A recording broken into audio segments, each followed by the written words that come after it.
So I just finished recording and uploading my anime episode vlog in general. So I just really want to talk about in this video vlog anime I've been watching recently. I have my list, but this is a couple of you. One is Michiko Hatchin, which is so great to me because it's the first anime I've seen with like literally a diverse group of characters. It takes place in a fictional Brazil, and so it has Afro-Latina characters and black characters and white characters. And they look black. It's not like, Mr. Popo or Jinx from Pokemon shit. It's like literally they have black features and like afros and stuff, and it's just so cool, and it's beautifully animated. It's made by the same people who did Cowboy Bebop and Samurai Champloo. It's about this woman called Michiko who breaks out of this high security prison because she wants to find this girl. Her name is Hana, but she gets nicknamed Hatchin later on. And Hatchin is the daughter of Michiko's lover, Hiroshi. And she breaks out of prison to find the girl who is staying with this very horrible Japanese foster family where they beat her, basically treat her like an indentured servant. And she saves Hatchin, and they go on this kind of journey to find her father. And it gets mixed up in like this drug war, because there's just like this drug war power play going on between this character called Satoshi Batista and another guy named Shishiro or some shit like that. And it's really like, it's got those same kind of qualities of going on this journey with these group of characters, and they're trying to find this guy, just like in Samurai Champloo. But it's just basically this grown woman, this little girl, and just kind of like how they learn to love each other and basically become kind of like a weird dysfunctional family unit. And it does have this kind of like slice of life aspects to it, but I think it's a really interesting and really good story. I mean, from the fact that you've got like these troubled characters, these growing up in this horrible kind of community where there's drugs, violence, people getting robbed, it's really, really amazing. And I don't think it's like, it's not on the same level I think of Samurai Champloo and Bebop. It's on its own little separate level, but I think it's really worth checking out. The music is great, animation's great, the story is solid, so if you read and you think it sounds interesting, I think you should check it out. I mean, the finale episode was just so heart-wrenching to me, and it had a very bittersweet epilogue, and I really enjoyed it. So there's that. Another one I was watching is this anime called Blood Sea. It's part of the Blood the Last Vampire franchise. So it includes Blood the Last Vampire movie, Blood Plus, and then there's this. And it's, a completely different incarnation, but still got the same Seiya character. And I think it's the artwork, art design, and it's also produced by Clamp, which is by Scott C. And I've never watched Blood Plus. I've seen Blood the Last Vampire, but I have never seen Blood Plus. I really didn't get into it. It's on my to-watch list coming up. But Blood Sea is very weird. It's 6 episodes in as of the time I'm filming this. And the first 4 episodes are very bad-ish. It's like the first 14 or so minutes will be like the character will get up, she'll sing while she's on her way to school, she'll be late, she'll see a dog, and then she'll kick ass. The fighting sequences and scenes are basically the highlight of those first 4 episodes. And what happens is, like, those episodes are only good because of those fighting scenes. And you can honestly just skip all that crap and just go straight to fighting scenes. Like, if you want to watch it, recommend you do that. Plus, the opening theme song is boss. Episode 5 is when the series begins to pick up.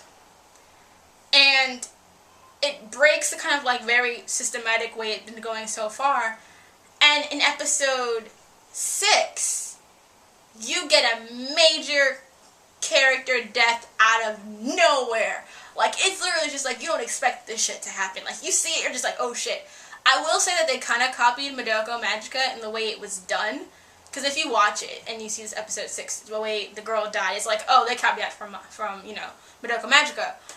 But still, the 6th episode to me is when the 5th and 6th episodes to me is when the series really starts. you know, which is bad. You shouldn't start your episode 5 episodes in, but I feel like those episodes would allow you into a false sense of security. Like, you think, oh, it's gonna happen, blah, blah, but no. 5 and 6, boom. This is the beginning of this series, and I think that it's gonna be fun. It's gonna be interesting. I like Seiya's character. I like how when she fights, she really seems like a completely different person. Like, she does a complete 180. I mean, you would not, even her voice is different. It's a whole different persona, and I kind of really enjoy watching it. And it's a really strong character for her. The rest of them could use work, and it probably will start progressing from here on out. But it's interesting, and I think, like, if you are bored, it'd be a fun one to check out. Next one I've been watching is, I just finished Elfen Lied, and the reason why I watched this because when I had Anime Network, I did watch it. I watched it for a few episodes, and then I just kind of stopped because I really couldn't get into it. I thought it was really kind of silly and stupid. But it's a cult classic. Like, if you go and it's like, oh, I watched this anime, and the first 10 minutes was this naked chick killing everybody. It's like, oh, Elfin Lied. Like, so I watched it because I thought, you know, it should be good. And, you know, for me, it really was not that good. Honestly.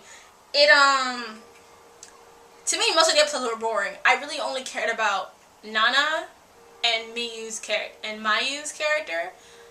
But I could give two shits about Hakoda or Kota, his obsessive compulsive girlfriend, or Lucy / Mew. First of all, that whole Moe aspect of that character frustrates the shit out of me. Like, it's really just an excuse to have really cheaply done fan service.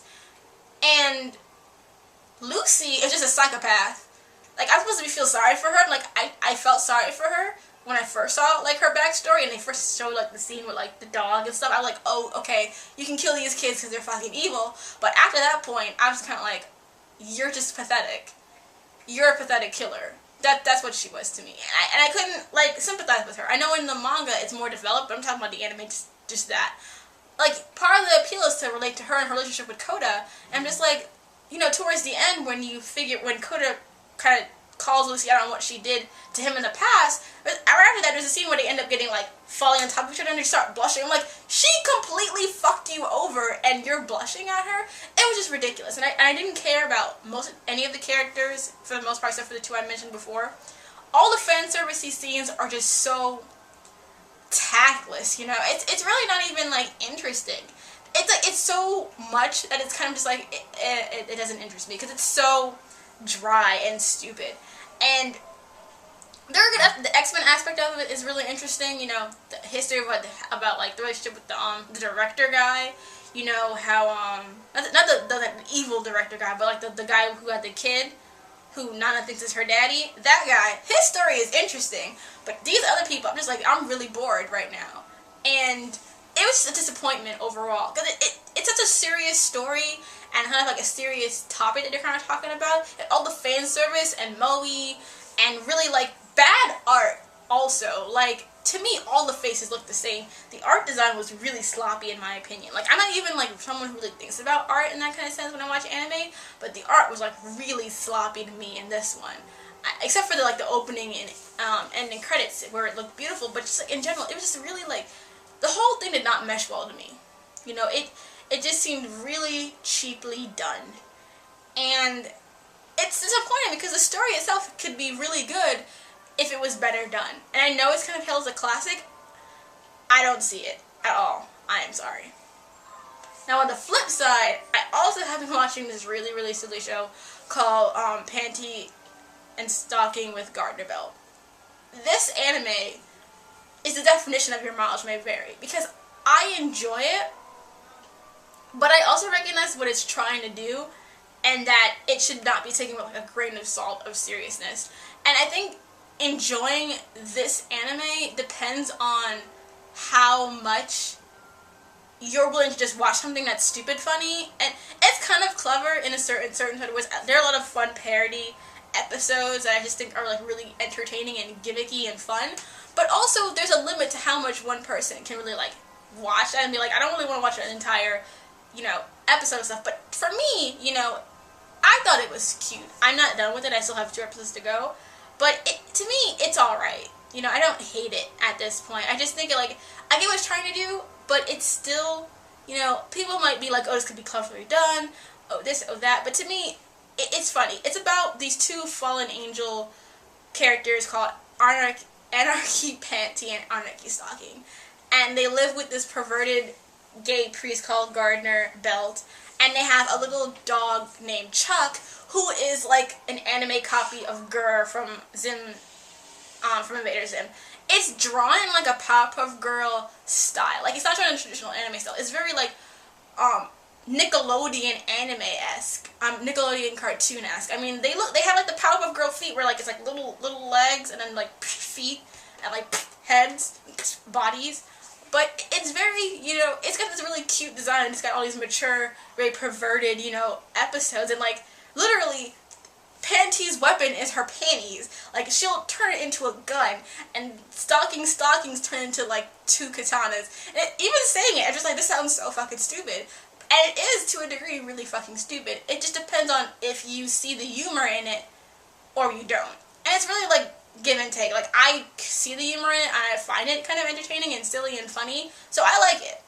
Would I recommend it to people? I'd have to know the person's taste to really be able to recommend it to them. I mean, you could watch 1 episode or something of it, like any episode, like really there's no character arc in it. But you could watch an episode and it'd be like, oh, do you like it? Do you not? It's very hit or miss. I enjoy it, but I don't think it's something for like everybody that can enjoy it. It's very, but it's, I would say something, even though it's like got fan servicey elements to it, it's done in such a non-sexy way. It just ends up being awkward instead of actually being sexy. And it's very different, because it's like, it's got fan servicey parts, but it's not trying to be serious. Whereas you got something like Elfin Lied that's trying to be very serious, but it's got all these weird fan servicey things that don't even like, it just really, I'm going back and I'm going to rewatch Slayers, because I love Slayers. Oh, one anime I want to talk to you guys about is Canaan. Canaan is a 13 long episode series about these 2 assassins. They are on the box, Canaan and Alfard, and they are basically, she's part of this terrorist organization called Snake, and they have this biochemical drug which basically can kill people in very violent ways. However, due to testing, they have like, some characters have like abilities from these things. Like the main character Canaan, she has these senses where she can sense things through color. She has, I think it's called something I can't pronounce. And due to that condition, she's like a perfect kind of assassin, and she's hanging out with this girl this chick who's like kind of like her love interest, because Canaan's kind of a lesbian. But she's really dull and boring, and I mute her voice when she comes on because she's not interesting. It's all about these 2 right here. It's beautifully animated. The characters are fun. There's a really sad sort of love story aspect to one of the characters, there's one female character who she cannot speak, because if she does, she will cause a person, their brain will like start to implode on itself, and it'll start like bleeding and everything. So there's this one scene with her and her like partner that's really sad, and it's really well done in a lot of aspects. It's 13 episodes long, so it's very short. It is not as good as No More, but it's so much better than Mad Lax, because I fucking hate Mad Lax. Ugh, horrible experience. But it's fun, and it's got a lot of like great fighting and like gun fu scenes, and I think it's enjoyable. Like if you like noir, if you like Gunslinger Girl, this would be a good one to check out.